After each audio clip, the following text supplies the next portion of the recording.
আজ আরেকটি নতুন ভিডিও নিয়ে চলে এলাম। যে এটি হলো অ্যালুমিনিয়ামের কয়েল। তো এই কয়েলগুলোর ফ্যান কয়েলগুলোর মূলত সমস্যা কি হয় আপনারা দেখতে পাচ্ছেন। এটা পুরানো ওয়্যার, আমি কেটে দিয়েছি।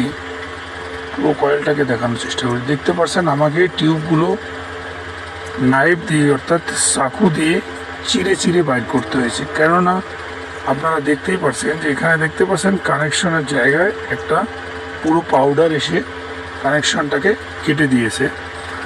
এই অ্যালুমিনিয়াম কয়েলের ক্ষেত্রে কিন্তু এই সমস্যাটা কিন্তু খুব বেশি হয়। তো সেক্ষেত্রে আপনারা কি করবেন, আমি যেভাবে নাইফ দিয়ে চিরে চিরে এগুলোকে টিউবগুলোকে বাইর করে খুব সুন্দরভাবে দেখুন 4টি কানেকশনকে আলাদা করে বের করেছি।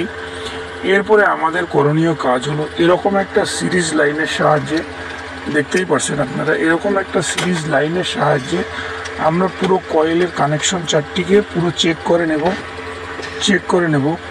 চেক করে নেওয়ার পর যদি উকে বাইর হয়, কোথাও কোনো ছিঁড়া কাটা টুটা নাই, অথবা যদি কোনো একটা কয়েলের মধ্যে যদি দেখা যাচ্ছে পুরো কয়েলটাই ঠিক আছে, কোনো এক জায়গায় গিয়ে কানেকশনটা পাস হচ্ছে না, অর্থাৎ এপার থেকে ওপারে যাচ্ছে না, তো সেই ক্ষেত্রে সেই কয়েলটাকে জাম্পারিং করে আবার নিউ কানেকশন তৈরি করলেই কয়েলটি ওকে হয়ে যাবে। তো চলুন আমি আপনাদেরকে আজকে সে বিষয়ে একটা ভিডিও বানিয়ে দেখাচ্ছি। দেখুন এখন আমি কি করব এটাকে। তো প্রিয় বন্ধুরা, একা হাতে ভিডিওটি করানো খুব কষ্টসাধ্য হয়। তদুপরি আপনাদের টিচিং স্বার্থে আমি সেই ভিডিওটি অবশ্যই করছি। তার আগে একটি কথা বলবো, যারা মনে করেন যে আমার ভিডিও দেখে আপনারা উপকৃত হতে পারবেন, অবশ্যই আমার চ্যানেলটিকে সাবস্ক্রাইব করে দেবেন এবং অল নোটিফিকেশন অন করে দেবেন। তো দেখতে পাচ্ছেন আমরা নতুন ফ্যান কয়েল যেভাবে বান্ডিং করি ঠিক সেভাবেই আমরা আবারও টিউবগুলোকে পরিয়ে নেব। তো আপনাদেরকে আমি দেখাচ্ছি কীভাবে টিউবগুলোকে পরিয়ে নেবেন। তো একটু লেট হয়ে যায়, কারণ দ্বিতীয় কোনো ব্যক্তি থাকলে হয়তো বা কখনো অফ অন করা সম্ভব হয়। প্রিয় দর্শক বন্ধুরা, আমরা পুরো টিউবটাকে পরিয়ে নিয়েছি, দেখতে পাচ্ছেন।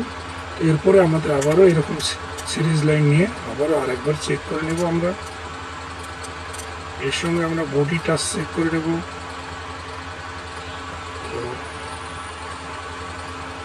আমাদের একটি কয়েল বডি শর্ট দেখাচ্ছে, বডি শর্ট দেখালে আমরা কি করব, সেটি আমাদেরকে খুঁজে দেখতে হবে কোন কয়েলের মধ্যে সেই বডি শর্ট দেখাচ্ছে, সেটি খুঁজে বের করে নিতে হবে। তো চলুন, আমাদের মনে হয় কয়েলগুলো একতরফা একদিকে বাইরে